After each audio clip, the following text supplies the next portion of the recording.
Hi, and welcome to this episode of The Blade Boys. I'm Ted Flett. And I'm Myth Das. And Myth, it's Stars on Ice, Spangled Banner time, U.S. Yeah. National. Oh, yes. Oh, say can you see? There's some. Say can you see some amazing performances because we The had the rockets U.S. were national rockets were blazing, things were glaring. Rockets, red flares. Hello, The everything. costumes were flared. There was glare. There were no glaring because Yeah, Barbara Poli wasn't invited to this, so there was no this- red rocket glare from her.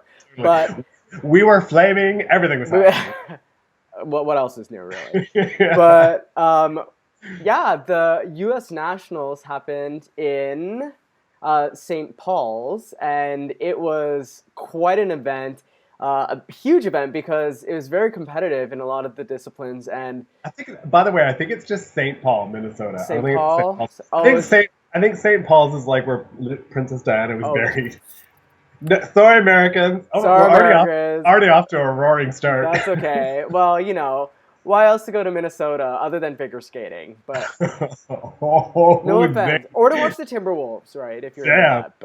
that, but yeah, like there were some amazing skates at the U.S. Nationals. A lot of surprise wins, and we'll get right into it. We're gonna motor Totally. through it just like Yeah. Canadian Nationals. Yeah, and like when you look at I think you and I were talking about this comparison like last week, how Canadian Nationals, three repeat champions, one new champion. U.S. Nationals, three new champions, one repeat. Like everything was like no one was repeating, all sorts of changes. The Americans, they love their drama. They are not They predictable. do. They are unpredictable. So So starting with Boy Talk. boy talk, the man's. The men. What'd you think?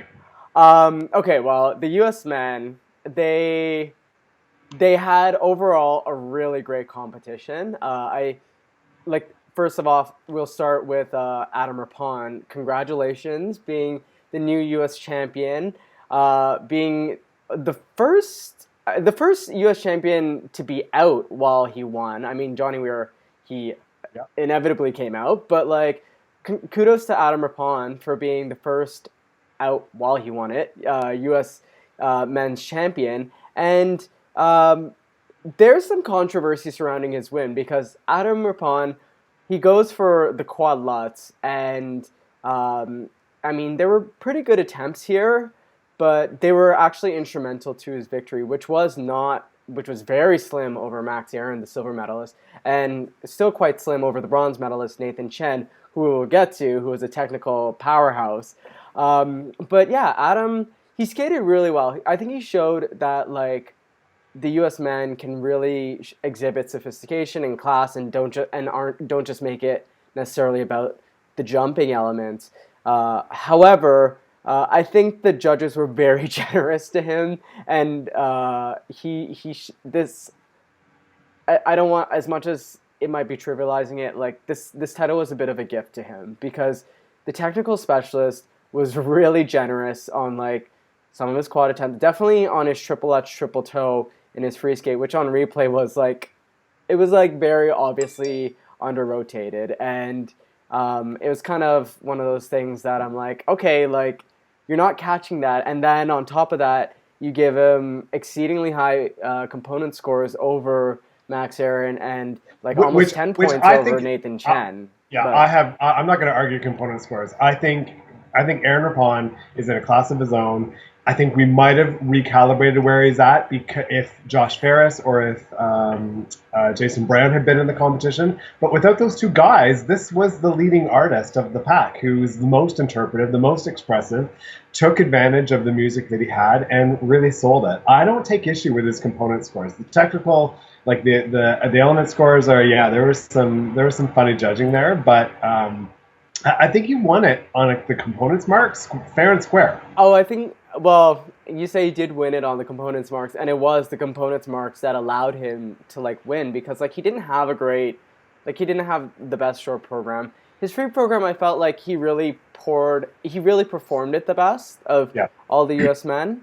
But like, to get component scores like that, I mean, with the fall and like, I don't know, like Max Aaron lit it up for me. Like the second place finisher, he nailed his quads. He did his axle. Like he had an amazing short, a clean short program as well.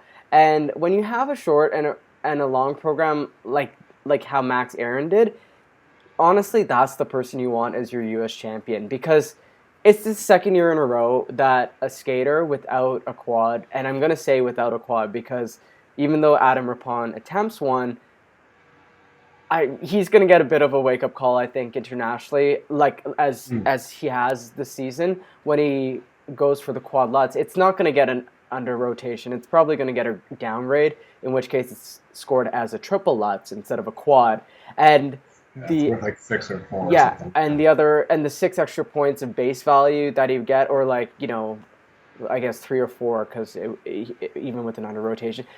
Anyways, the extra points he would get normally he wouldn't get that, and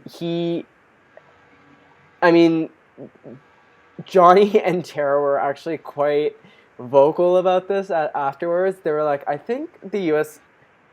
Figure Skating Association is trying to send a clear message that they want a man without a quad to be their number one guy. And I think they thought this was some precursor for Jason Brown to be at Worlds or something. But honestly, like, it's not good for U.S. skating when you have the guy who comes third lands 4 quads, the guy who comes second lands 2 quads, and the guy who comes first lands no quads.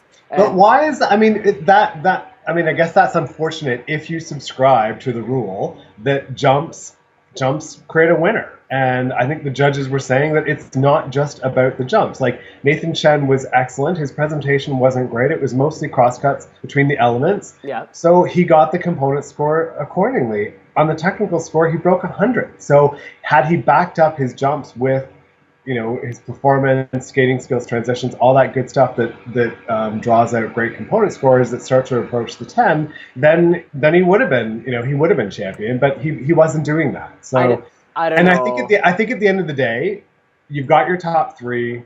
People may not like the order that they're in, but you had your top 3 who all would have been sent to Worlds, and then of course Nathan went and had the injury during the gala, so he's out of the pack. So I mean, potentially it wouldn't have been a factor whether he was first or third because he's out of he's now out of the rest of the season. Right. But I feel like Adam is getting a really hard shake. I think he's being incredibly magnanimous. Apparently, he gave Nathan all sorts of love in the press conference. And he would. He's a great guy. I have no idea how he's putting up with Raphael Aratunian, who is on the tear. His own coach is basically the guy on the tear saying that, his own pupil didn't deserve to win. Like, this is an odd situation for a U.S. national champion to sort of, glow a little bit in the honor and the shine of his win. So I don't know. My heart goes out a little bit to Adam because I think, as I said, I think he's gotten a tough shake. I don't think it was a dismal performance technically. Yes, there was. I mean, both the quad Lutz and the triple Lutz, triple toe combination were a problem. I thought his triple axels were like the best in the whole competition. They were sensational. They were smooth, fantastic landings, and the rest of it was excellent. If Max had done, I mean, unfortunately, if Max had not doubled that triple at the end, the triple Salchow at the and that followed the half loop and the triple flip, he'd be the U.S. national champion. But there it be. Yeah, but even still though, like, firstly, like that type of combination, that half loop, if turning it to a double side, yes, it's an error, yes, it loses about 3 points, but I still don't think of it as a huge. It'd be like turning a triple flip triple toe into a triple flip double toe. It's not an error. It's not an error, but if he'd landed it, he would have gotten the points to be the U.S. national champion. Yeah, but in my opinion, it shouldn't have even come down to that. He did 2 triple. He did 2 quads. Like, he did a triple. Like, it's so, and for somehow, I don't know how, it's because the triple Lutz or the quad Lutz for Adam Rippon was only listed as a down under rotation, and I think it arguably was a downgrade. That's how Adam Rippon managed to stay ahead of Max on, and of course the error, as you said, on the series. That's how he was able to stay ahead of him technically. But I don't know, like, Max had a perfect short program with a quad. Adam, he messed up his combination in his short program. Adam, he only had 1 quad in his free skate, which was essentially an under-rotated turned to a downgraded. one. He did have the triple, which again was not quite called by the tech special. But it's the problem with this is that if you look at the world stage and if you look at who's competing to be in the top of it, yes, Jason Brown, he ended up coming fourth at Worlds last year without a quad. And it does show that like you don't necessarily need a quad to break into like kind of the mid-range group of guys. But if the U.S. men, if their best skater for the past two, I mean, we're not in 2010 where Mr. Evan Lysacek can get away with an Olympic title without even attempting a quad. Like we're not, we should be past, we're 6 years past that. Like that should no longer be the standard. And like, I get that Adam's still trying the quad, so it's not like he's not attempting it. But like, we should be sending guys to Worlds who can execute quads. I'm glad that Grant Hochstein is, who has skated really well in the Grand Prix this season with 2 fourth-place finishes. I'm glad he gets to go to Worlds because he does have a quad. He's kind of like reminds me a bit of Johnny Weir, like his style of skating, not just because he's like, reverse direction jumper, but like, I'm really glad he's going because I think at least we're sending a quad technician. I was a little worried that we would send Jason Brown, no offense to Jason, but like I think you have to be fair in this scenario and send whoever's earned it. Yes, Nathan took himself out of it with the gala, which, funny enough, I don't think he would have necessarily attempted a quad in the gala. I feel like, okay, that was clearly a quad attempt, turned into a triple where he like messed up his hip. But like, I don't know if he would have. I feel like he was trying to make a statement in the gala, being like, "Look at who you're like not sending to Worlds, like this guy who can do." And I don't know if he had won if he would have focused more on like putting out a lovely like senior men's champion performance instead of feeling this need to be like, well, at least I can do a quad, right? Yeah. Like, yeah. So I don't. Anyways, and the gala followed the men's free skate, so right. You would think that a really like a strong athlete of his caliber and a coach who's switched on would be specifically instructing like no quads during the gala. It's not necessary. You need to rest your body, and maybe that's a sign of Nathan's youth. Maybe an exuberance, and there's lots of things that we could hypothesize about that. It's unfortunate, but that same injury could have happened in training a week later back at the ranch, so to speak. So. I mean, I went to Stars on Ice last summer, and Nam knew, and he hurt himself. Like he wiped out on like a triple axel attempt in like an exhibition. So, and like Yusuru Hanyu, he's famous for like attempting quads in exhibitions. I mean, he can reel them off at the drop of a hat. For Nathan, they're fairly new. So it's.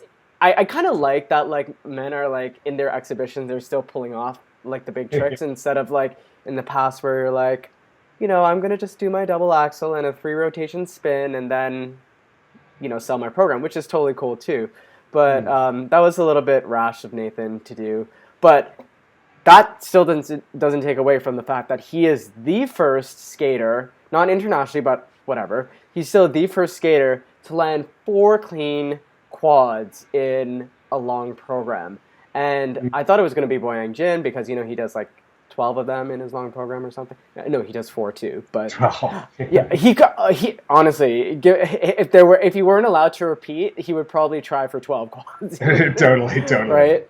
But yeah, like kudos to Nathan. I mean, Nathan also just came out of the junior scene. So to be like coming out of that and to do 4 quads, I mean, his triple axel was giving him some difficulty. And as you said, I'm not a huge fan of his presentation. I thought his presentation last year was actually a little bit better, but clearly this year he's focusing on getting the big elements because honestly, to compete with the best guys in the world who are doing at least 2 quads, if not 3, sometimes 4 quads, you have to like up your technical game. And as you said, like Nathan Chen went into these championships knowing that like Adam Rapon and Max Aaron would have a components advantage. So he's like, well, screw this. I'm not just going to like just sit here. I'm going to like make a statement. I'm going to jump. I'm going to make a statement and I'm going to make a statement by doing 2 quads in my short program and 4 quads in my free skate. I mean, it's so silly. I mean, yes, his first like one of his quads was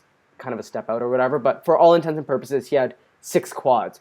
And to send somebody to have your representative at Worlds be somebody who has a quad that is regularly called as downgraded, not even like under Yeah, rotated, but unless at Myth, nationals. Like, I think you're overstating it because Nathan earned his ticket to Worlds too. He would have gone as well. The fact that he didn't go as champion, so be it. I I mean, I think in the new judging system, I don't know if those sorts of credentials really matter that much. right, but I think also like okay, you could say that okay, Max has already won like nationals before. Nathan, he'll have more opportunities to win nationals, but it's not really. And yeah, like as much as I love that, like Adam's a sentimental favorite, and like he's kind of like for me like when Ryan Bradley won. Like nobody ever thought he would ever win. He was always like, oh, we love him, he's great, crowd favorite, whatever. Yeah. But then when he won, it was kind of like this great sense of gratification that like, hey, like a fan favorite ends up finally getting their U.S. title, and we will get to that when we get to the ice dance.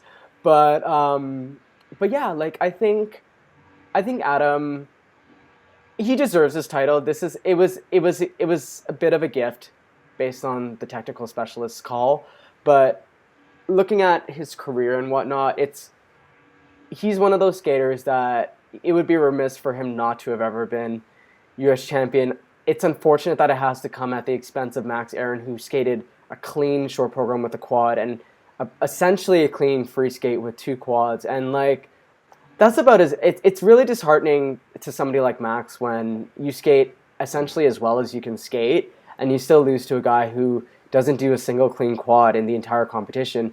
And like But attempted the quad lats. I don't know. I think we're going to agree to disagree on Max and Adam. However, before we move on to the ladies, any other real standout performances for you? I was impressed by Vincent Zhou, who, of course, has quads, and he'll be one of those guys, Myth, who I think in the coming years is going to push and join that quad squad in the U.S. to ensure that more guys are attempting the quad and that people are not going to Worlds without a quad. Any other big standouts for you? I think Alexander Johnson was an amazing standout. His Eleanor Rigby program from U.S. Nationals, he was kind of like the Stephanie Rosenthal of like U.S. National. Like, there's always some skater who really knows how to skate and really knows how to perform, but they just don't have the jumps to break into the tops, and they don't end up going to Worlds. But like, they're always they're like an Elijah Bald. Like, they're always that performer that like who really energizes the crowd and really knows how to engage an audience. And unfortunately, it's like their jumps kind of hold them back. But they do have special qualities that make them unique and make them stand out. And Alexander Johnson is definitely one of those skaters. If somebody like a Max Aaron or a Nathan Chen had Alexander Johnson's qualities, they would be like a huge threat on the world stage. So it's the U.S. men are this weird hodgepodge of like everyone's missing something that somebody else has, and we're just waiting for that one skater to like, to get all the qualities that are really necessary for the U.S. men. Or to not be injured in the case of Joshua. Or to not be, or yes, and Joshua Ferris, I think would have been an example of that. But unfortunately, he's injured, and it's interesting to see. I'm curious to see how the U.S. men will do at Worlds this year. I'm pretty sure they'll maintain 2 spots. Last year, honestly, like for them to get 3 spots and Japan to only get 2, that was a bit of Twilight Zone. But good for them to have that 3rd spot, and good for them because it also gives Grant Hochstein like more experience. And I'm glad that they're able to send a 3rd guy who has a quad to Worlds to represent them. Although I think Adam will do well, but honestly, on an international stage, he's going to get nailed by a lot more astringent technical specialists, a lot more scrutiny for those jumps, and he won't get, kind of the gifts that he got that allowed him to get this national title. But that being said, I thought it was still a great men's competition. I mean, Ross Minor had amazing short. I want to give a shout out to that because there were some great skates. So let's move on from the men, ladies, and move on to the ladies for some more. I think coming into the competition, I think similar to potentially, some people might think 2013, but definitely 2014, 2015, it was supposed to be another Ashley versus Gracie showdown. And boy, did Polina Edmonds have some other plans for that. I mean, talk about a crazy short program between Marai's boot and Polina's, excellent skate, which wasn't necessarily a huge departure in terms of what we might expect from her, but she put it all together on the day. And I think she got like a plus 70 score. Yeah. I think because the judges were thinking, all right, when Ashley and Gracie come out and kill this thing, we're going to give them in like the 72, 70, 73, 74 yeah. range. Oh, And they're then ready. and then everything just like fell apart, and Polina ended up on the top of the heap with her dark blue eyeshadow at the end of the competition. And like, oi, like it's there was so much. I mean, we'll talk about the free skates in a minute, but what kills me about the U.S. ladies event, and every time a woman just slaughters it on the U.S. scene lately, everyone gets excited from Tara Lipinski to Johnny Weir to Christine Brennan at USA Today that, okay, this is going to be the year the U.S. ladies are here to play and they're going to compete. They can hang with the Russians and the rest of them. It's like, no, that is not the lesson coming out of this. Like Gracie all three had really, really strong free skates, and Ashley made the momentary lapse on judgment on the Lutz, but we know that that's within her grasp based on Skate Canada, the Grand Prix final. But they need to combine this with a strong short. The short takes them out of the running. And based on the U.S. Nationals, Gracie and Ashley have yet to learn that lesson. Yes. I mean, Polina, she's... Okay, firstly, I want to talk about Polina's short for just a sec, because Polina's short, you said it was similar to what she's put out there. I actually thought it was above and beyond what she's put out there. I should have put it specified. Technically, it's what she's put out there before. But yeah, right, I think it was a real departure. The Twizzles, that Twizzles where she's grabbing her skate. Oh yeah, that's her signature. The music, it was brilliant. It was brilliant. Oh yeah, no, that. I think that short program was a great example of Polina's musicality. It was a great example of showing how mature she's trying to become now. The Gone with the Wind is still a little, Southern Belle. It's kind of in the same realm of. It's not quite Fairy Princess like Little Tinkerbell, but she went from Tinkerbell to Southern Belle. Okay, right? So, But I think she's moving in the right direction. She's moving She is moving in the right direction. The hair down, the ringlets, it was okay, but it was a bit distracting. It was a bit distracting. Okay, so I had an issue with the hair and the styling because yes, it is appropriate for the program, but can you imagine her on the top of the podium, getting my U.S. medal with my little Shirley Temple curls and and you're like, this is the mature U.S. woman that we're trying and. Ashley Wagner would have been like, "Girl, do your hair back, in the bun, okay, girl." Yeah, get with the program. But I actually kind of did like that in some way because it was a contrast from her Moonlight Sonata program, which is a little more dark and gloomier. Sort of fresh, yeah. So it was still fresh, and I don't know. I still like Alain's Gone with the Wind program more, but and not just because I'm Canadian, but just because. But I thought Polina skated a really great free program as well, and everyone, including Tara Lipinski, thought that it's done. She's had the lead. She's skated essentially cleanly, and Miss Tara Lipinski should know that just because somebody skates clean doesn't mean they can't get beat by somebody else. Sorry, Michelle Kwan, 1998, right? It's never over until it's over, and of course Gracie nailed her free skate. That's the best free skate. But see, oh my gosh, that's funny because you say of course. I was thinking after the short program and hit or miss season, particularly the Grand Prix final, which is her last outing. I didn't think Gracie had it in her. I did not think she had it in her for that program. So I kind of agreed with Tara. I was like, yep, you're right. This skater is 8 points ahead of Gracie and the rest of the pack, and she just threw down 7 triples and.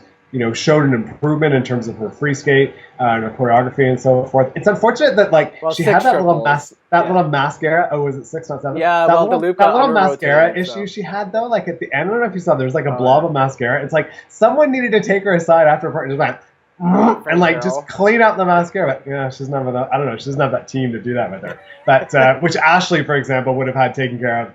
Adam Rapon would have been out there with a full-on MAC makeup bag, to totally. But back to what you were saying. Wow, Gracie. Technically, she was amazing. Technically and choreographically, that was spectacular. I still think she has this restrained quality to her. And in your interview with Frank Carroll, he kind of talks about how she needs to really let go and really. I don't know. There's always something that's holding Gracie back. It's hard because she's had inconsistencies in the past, and of course she has a crazy technical layout as well that she needs to execute. Yeah. So to mentally stay with it, this was a huge breakthrough for her because she's always had. Usually, I think her only clean program before. I think one was a World Team Trophy, and another was her team free skate in Sochi. But like for her to do this, like this is a big breakthrough for her because she's had technical errors in her long program, and this really showcases the potential of her program.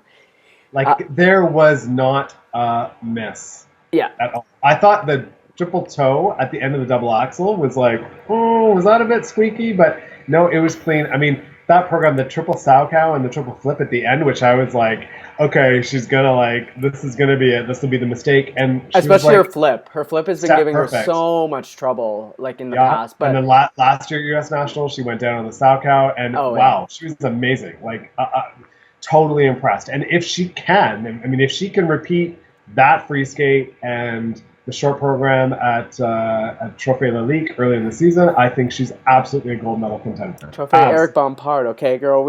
Sorry, whoops, up at the top. I mean, Letitia Hubert might like it with her little beat and Tara Lipinski stomp and skate, like yes, but like we are beyond that, okay? So yeah, sorry, no, that's okay, but like yes, kudos to Gracie, and I think this is exactly what she needed going into Four Continents and Worlds. Four Continents, her goal obviously will be to skate 2 clean programs, but now she knows she can skate a great free skate. Earlier in the season, I believe she's had a clean short program as well. I can't remember. Yep. At Bompard. At Bompard, yes. Yeah. So clearly she can deliver one and the other. So now she's got to put them both together. Or one or the other. So yes, to put one and the other is what her focus should be. And Four Continents, that'll be a tough goal for her. But I think she'll face some stiff competition. But I think she's one of the favorites to win Four Continents. In the Worlds, though, like, I'm sorry, I don't think she has the chops to challenge Medvedeva and Radionova, especially with the component scores they're getting right now. Gracie's beginning of the season, she really lost a lot of ground by not performing as well as she could have. Otherwise, her component scores would have she'd be in the 70s right now for components. Who knows? Like Frank can do his magic. Frank can do his magic. He did it in Sochi, where like her component scores from team to individual went. So I think he could like. You know, he gotta work those IC judges and be like, hey, look, I've got a skater that has the complete package. That honestly, like, if you compare her to the Russians, like on her best day, there is a comparison. It's just she hasn't been able to do it, but now she's able to do it. So, and I think that's a great way for her to move forward and a good confidence booster with this second national title. Yeah, and I think that she scored well on components at Bompard, at Skate America, in the free skate, and I think she just has to lead it up, back it up with strong technical, and she's golden. Ashley Wagner, great performance for her as well. I give her more credit than Gracie really in the short program because Gracie just like totally bailed on the triple combination. Ashley went for it, but went down on it. And I still think that short program is totally sizzling. What stood out for me is like the tension and the drama between her and Rafael Arutuni and her coach. Whoa! Cut the tension with a knife. Rafael. Cut the tension with cut the tension hard with on a straw. He was not happy. He was like that's just the dynamic that they have, and it's just he wants to see the best out of Ashley, and I'm sure he was totally ticked off with her for going for that triple toe, and like again going for what? Like in the short program, like going for the triple flip, triple toe, and then downgrading. Like, girl, you got. He didn't seem so irritated that he seemed really irritated about bailing on the Lutz. About the Lutz, yes, and she was also irritated about that as well. I mean that's a very silly error, and that it cost her components. It didn't cost her a placement in the long run, but honestly, she could. I mean, had she nailed out Lutz and had she even done a triple flip double toe in the short program, like without the downgrade and the fall, like she might have got another U.S. championship. But still, it was really important actually that Ashley got her triple flip, triple toe, and her series, they looked really strong. Her triple triple looked and I'm sure she wanted to redeem herself after that short program. It looked super strong, and she was again able to deliver the skate that she wants. That sets her up for four continents. Her goal now is obviously clean skates, but her goal should also be to be the top U.S. woman, because that U.S. woman going into the Worlds ends up getting that little extra. Wagner's out. She's not going to four continents. Oh, she's not. No, she's like she gave that. She's like, Mariah, take my spot at four continents. I'm not interested. She's saving it up for Boston, which I think is frankly a good decision. I wouldn't be surprised if Gracie comes off the roster list as well before four continents, because I don't think either of them really need it. They can put out a strong short. They can put out a strong long. I think that if Ashley thinks she's better off preserving it until Boston, then hey, go for it. She did it at Skate Canada, and it paid off massively there. She had a strong outing at the Grand Prix final, and then of course the free skate at US Nationals. I think is probably. Well, here I am, like speaking on Ashley's behalf, and I can't say that. But based on what I'm seeing over the season, they don't need four continents. It's true, and there are a lot of skaters who end up skipping four continents and get themselves ready for Worlds. I mean, Worlds is still so far away, though. So I'm kind of like, well, yeah, really? It is. Yeah, and four continents does contribute to your like world ranking and stuff like that. And also if you win a medal at four continents, I think you get more funding or something like that on the U.S. Right. But if you lose, like Gracie did last year when she came fourth after a strong short program at fourth, and she just bombed in the free skate. I think it took the wind out of her sails for what could potentially happen in China. So I think sometimes four continents can work against you. Right. Mariah Nagasu though will be there, and I thought she had a respectable outing in the free skate. With no fall, she stood up on all her jumps, 6 triples.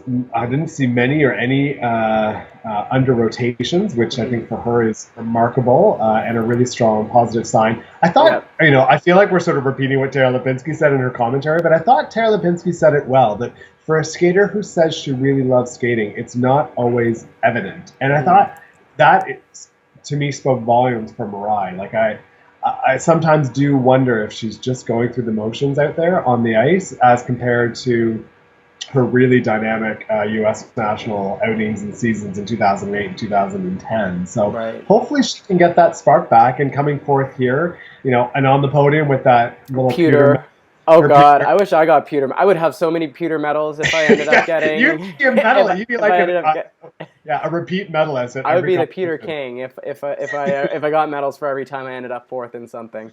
But yes, it was great. And honestly, for Mariah, the best thing was that triple flip, triple toe was her first, in my opinion, in a long time, her first fully rotated one. The problem was she got an edge call on the triple flip, which ended up like compromising the combination. But hey, it was still good to see her. And I agree with you that I think her problem is that like 2008, 2009, the jumps came easy. So the confidence with her elements was there. Now there's a tentativeness and a focus on the jumps. It happened like in her like pre-Sochi free skate at Nationals, where Ashley she still placed ahead of Ashley, but she still delivered a very like technically strong program, because it was very like, I'm focusing on getting these jumps done, but it compromised the artistry in the rest of the program and the commitment to the music and kind of, as you said, letting go. I mean, maybe Ashley's be like, okay, sorry about Sochi. Here's 4 continents, right? But thanks a lot, Ash. Thanks, Ashley. But I think I'm so glad that Mariah gets another opportunity at 4 continents, because this is another chance for her to show the judges internationally that, hey, I still got the goods. I mean, who knows? It could be like when in Sochi, where like when she competed at 4 continents, she did really poorly, and I'm sure the U.S. Federation was like, well, yeah, this is why we sent Ashley to the Olympics. But like, regardless, Mariah should be like really proud of what she's done. I think a lot of people counted her out and thought that she was fizzling and wouldn't have any shot at like coming back, and she's had some really heartbreaking performances as well, like at Nationals where she fell and hurt herself. Like it's always hard to like continue in the sport, especially when Mariah has clearly changed physically from from the teenage girl she was in like 2008, right? Like you're not. I Yeah, mean, we saw with Lipnitskaya this year. It's hard to like maintain jumps when, like, especially for a lady, when your body grows and you actually sure. become a woman, right? Um, like man, I don't even have the same hips, and like I still have trouble jumping with my gut. So, figure skating is all about like it's all about physics, and when you're growing, it's very difficult to maintain that physical athleticism. But kudos to Mirai for still trying and still showing her that she's got some chutzpah in her. So, Totally. but all in all, like I agree with Johnny Weir about that ladies free skate. Like U.S. ladies, you better work because there were some great performances in there, and I think a lot of people thought it was a foregone conclusion that the Russian ladies would easily beat them at Worlds and the Japanese like Satoko Miyahara and Mao Osada. But who knows? Like I think the U.S. ladies are in the right direction, and we'll see what happens come Four Continents and Worlds. Yeah, absolutely. So pairs competition, just when you think that the U.S. has a solid, pair program going on, poor Skemeka and Knierim don't quite deliver as we'd expected and hoped, and the young team of Kane and O'Shea just skated into the spotlight and took it away. Breaking down their programs, they, I mean, never fall, never put a foot wrong. Oh yeah, clean, clean, In clean, both clean, their clean, short clean. and Yeah. long. I thought, to be honest, that they even beat Skemeka and Knierim in the component score on the free skate, which Yeah. surprised me because I thought that Skemeka and Knierim, despite a couple of the errors that they made, I think they've got more speed, they've got better transitions, they've got stronger line than she's able to achieve. I think personally. So I was a bit surprised at that. I mean, they really have become sort of the Kane and O'Shea have become almost the new darlings overnight in the Yeah. United States through the eyes of the judges. But and I think as well, it was surprising to see, for example, their mark on their triple twist. It doesn't get a lot of height. She throws her arm over her head just to like squeeze out a few more points on grade of execution, but it's pretty tiny when you compare it to the magnificent triple and quad that Skemeka. Which they got back, which was very nice to see. Yeah, which they got back after the Grand Prix final, the mistakes that they made on the quad there, and the tumbles that they were taking on the catch. So, I mean, still two teams going to the World Championships. So Skemeka and Knierim are still guaranteed a spot at Boston, and I believe Four Continents they're scheduled, they're slated to attend, and I trust that they will. I still think this team is the top American team right now on the scene. Having the experience of going and attending the Grand Prix final, and maybe some of those insecurities of not skating as well there sort of seeped into this half of the season, and they can put that behind them. By and large, when I'm looking back at their seasons, I've generally always preferred their short program, and I think this year's short program is fantastic and really overshadows the long program, which I don't think has quite the same kind of appeal and audience grab that the short program has, because she works that Oh, their short cat program. suit and heavy eye makeup and the ponytail like nobody's business. Daphne knows what she's doing or Delilah knows what she's doing when she when she's choreographs that getting too. her, yeah. Mhm. Yeah, I think firstly, like, congratulations to Tara Kane and Daniel O'Shea because like they were phenomenal. Like in the in wake of the errors that Skemeka and Knierim were making, you don't want that to be your U.S. champions Mm. because like you want to show that our top skaters are the ones who are skating clean and are going through, right? It's kind of like why I was a little surprised to see Adam Rapon beat somebody like Max.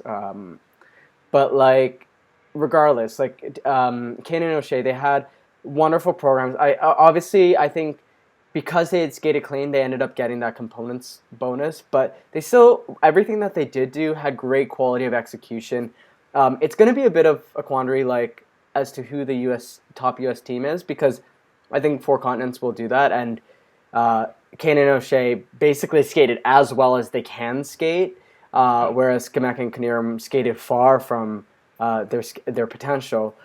So it's hard to say. Like, will Skemeka and Knierim, who made the Grand Prix final, will they end up rebounding from the Grand Prix final and from their U.S. championships? Will they do that at Four Continents and Worlds? So I think Four Continents will actually be super critical for Skamec and Knierim to really gain the confidence back from the international judges that not only are they one of the best in the world and deserve to be at the Grand Prix final, but they're actually the top U.S. pairs team. And I think this win by Kane and O'Shea calls that into question. But it's still great for U.S. pairs skating because we thought Skamec and Knierim were by far the best team, and then everyone else is like, well, okay, who's the second team going to Worlds? But now, like, clearly, if Kane and O'Shea skate really well at Worlds, and they did, and they've skated really well this season as well, not just at U.S. Nationals, then the U.S. pairs, they actually,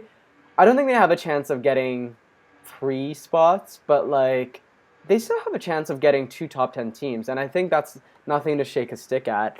And I think that's an ambitious hope. Okay, all right, interesting.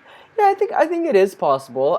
If I just figured the 3 Chinese teams, the 3 Canadian teams, the 3 Russian teams are a lot. So there's 9 spots already spoken of the top 10. Maybe and then throw the French in there, and it's like, well, there's your top 10. I think Kane and O'Shea and Skamec and Knierim at their best can beat somebody like Ilashechkina and Moskovich, and can potentially beat somebody like Tarasova and Morozov, who have had struggles this season, right? Like, obviously, if the top teams skate as well as they can skate, then sure, like, the Americans might be hard down. But clearly here, like, the top American team skated fabulously and really deserved this win and solidified that, hey, like, they were one of the only U.S. teams, I think, to actually skate like a clean long and a clean short, like to win their U.S. title, like, which really says something, right? So it was a statement. It was a statement. They came prepared. So good, kudos to them, and it really shows that their training and hard work paid off. And while Skamec and Knierim weren't as bad as the Grand Prix final, I mean, it might be great to get a kick in the pants to like be like, okay, you know what? Like, even in our own country, people are catching up. So we got to get it together, and I think they can. I mean, I think they have the programs. I think they have the elements. I think they just need to get it up here and that confidence back that they had earlier in the season, that they can really deliver and they can really execute. So it's just about gaining that consistency. And again, Worlds is a ways away, so it's hard to say. Of course, in third place we had Marissa Castelli and I was going to say Mervyn Tran, yes. Yep. Our pseudo-Canadian. Yep. But again, they delivered some beautiful programs as well, and people should really be excited for the prospects of this team.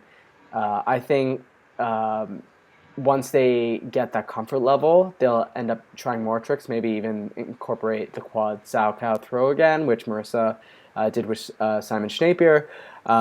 So yeah, they have a really good look, this team, and obviously with Mervyn's experience as a former world bronze medalist, I think they have some huge potential and can potentially challenge the top. And that's why I want the U.S., like, hopefully for them to get 3 spots for 2018, because I think they can actually have 3 world-class level teams at that point. Yeah, it'll be interesting, and I think she oozes sex appeal in her programs like no one else on the USC. So transitioning now into a transition into a nice transition. You like that? Ice dance was also a bit of a surprise. So to sort of cap off our episode on U.S. Nationals, wow. Who would have thought that the Shibutanis, well, we might have thought in terms of the skills and ability, but in terms of the judges actually allowing that shift and movement to occur, for all the wrongs that you might have thought the judges did in the men's event, did they get it right, or did they get it right in ice dance? Oh, they got it right, and they got it right. I thought you were going to say all the wrongs that happened at the Grand Prix final, because I thought the Shibutanis should have beat Chalk and Bates there.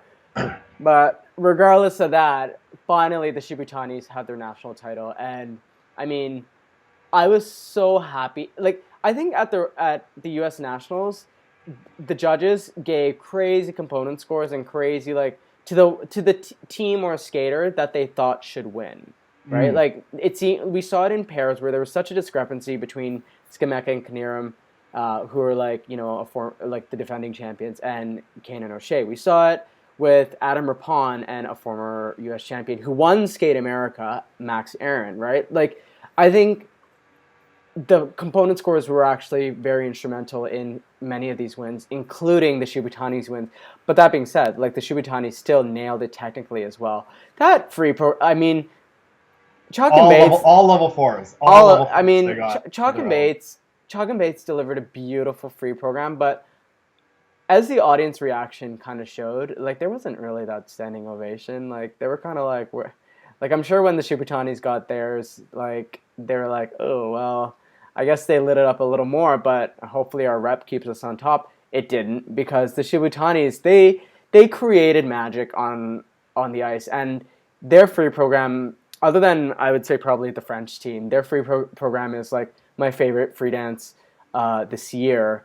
And I'm so glad they're finally getting credit. It's going to make the judges go crazy, because they're going to be like, well, do we give the higher component scores to the Shibutanis, the U.S. champions, or Chalk and Bates, who are like the Grand Prix final silver medalists? I don't know what's going on there. Even like in the free skate, Chalk and Bates still held on to the component score over the Shibutanis, but the Shibutanis just buried them with the output. So, and I think that's what the Shibutanis had to do in all cases to end up defeating Chalk and Bates. And I'm so glad that it happened here. I think a lot of people have written them off as like, the brother-sister team will never have the chemistry that like other teams can have. I mean, hello, the Duchenes, come on. Like, they're like that. Like, just because there's some siblings doesn't mean that they can't create beautiful skating. And they did that, and it was lovely to watch. Great lifts. I thought their lifts were absolutely outstanding. And perfectly timed to the music. Timed to that rotational lift in the Marina Zueva, girl knows what she's doing. Yeah, I mean, I remember like the Shibutanis, they did their like Disney on Ice thing, and you kind of wondered if after their like world bronze, if they were just kind of like coasting and just doing their thing, and then.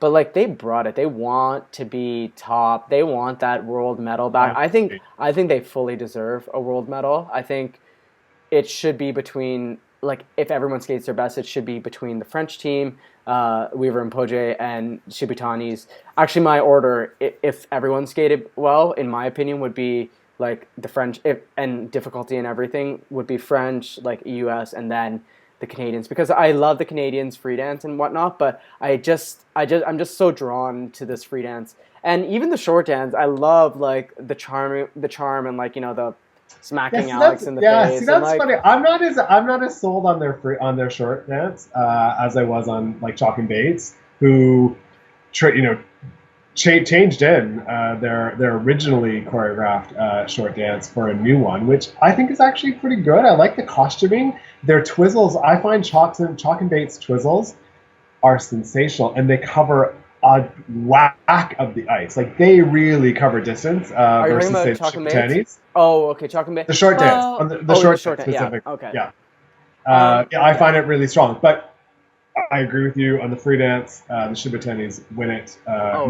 And that was, I mean, hello, that's the first time people actually clapped and cheered for a damn twizzle sequence, right? Like, I got excited for it. Like that was the highlight. That was like you always want a program to be like ebbs and flows, but like you can tell like the build started with that twizzle sequence, and the Shibutanis, in my opinion, have the best twizzle sequence in the world.